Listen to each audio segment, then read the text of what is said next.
Je suppose que vous êtes préoccupé avec les dernières préparations avant la fête de Sukkot.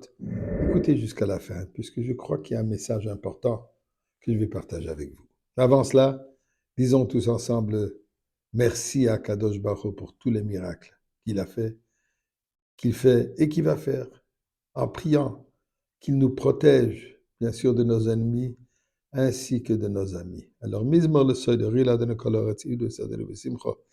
Voilà, benana duka de Nolim, hu asan bla nachnam tamarisay. Oui, je suis le khatrois, c'est le de voir chemin qui toy va donner l'homme khazdav yadou va de ramonasay. Dans le nom de la tzedaka, je vous en prie, mettez une pièce pour moi, puisque là où je suis maintenant, je n'ai pas vraiment de tzedaka, je n'ai pas de boîte de tzedaka. Donc, s'il vous plaît, mettez, si vous pouvez, pour moi aussi.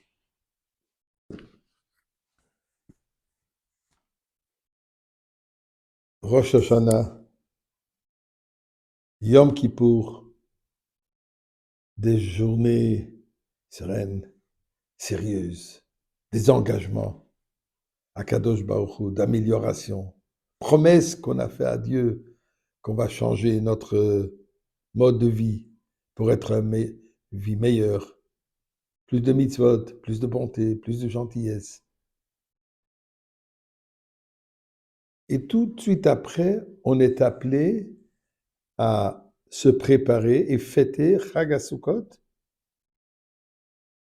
Zman Simchatenu, la fête de notre joie. On va d'un extrême à l'autre.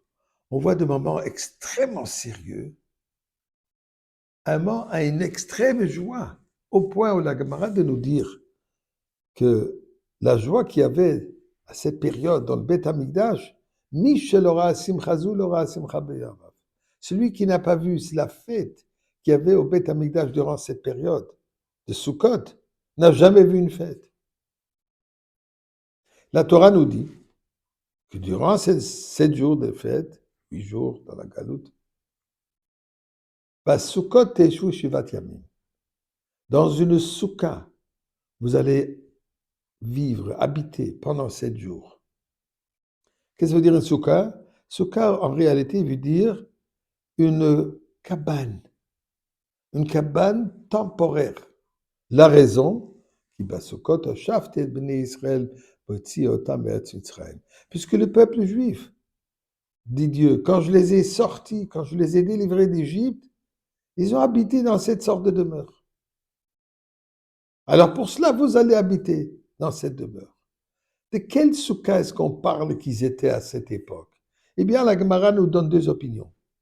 Rabbi Eliezer de dire qu'il fait allusion au nuage de gloire qui a enveloppé tout le peuple juif pendant qu'ils étaient dans le désert durant 40 ans. Ce nuage qui les protégeait des dangers du désert, de la chaleur, du froid, toute cette ambiance des déserts. Alors, pour cela, nous devons aujourd'hui vivre dans un endroit. Quel endroit? Est-ce que nous avons ces nuages de gloire? Quel rapport avec la soukha? Rabbi Aki va de dire non. On ne parle pas de ce nuage de gloire qui nous enveloppait, mais on parle tout simplement qu'ils habitaient dans des tentes. Ils n'avaient pas de maison, ils vivaient dans des abris temporaires. Alors pour cela, nous devons vivre dans cet endroit. Mais quel rapport avec ça, avec la simcha? Ça nous amène à simcha?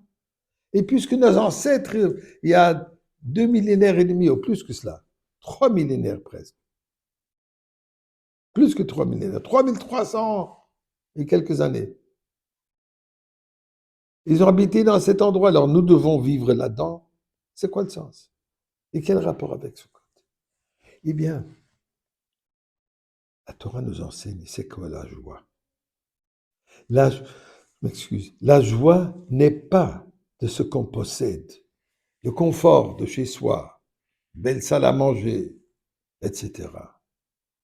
La joie vraiment ne vient pas de ce que nous possédons, mais plutôt de ce que nous sommes. Et qui sommes-nous? Béné Israël. Nous sommes le peuple juif. Le peuple que Dieu a délivré d'Égypte nous a donné la Torah avec une mission de transformer ce monde, à que ce monde devienne une demeure pour Akadosh Baruch Hu et qu'on soit une lumière pour les nations, pour que nous amenons le message de vérité à l'humanité entière. Quand on est conscient de cela, et quand nous réalisons que nous avons cette mission et que nous sommes capables de le faire, ça amène la plus grande joie, sachant qu'on fait part de toute la nation et que nous avons cette mission particulière.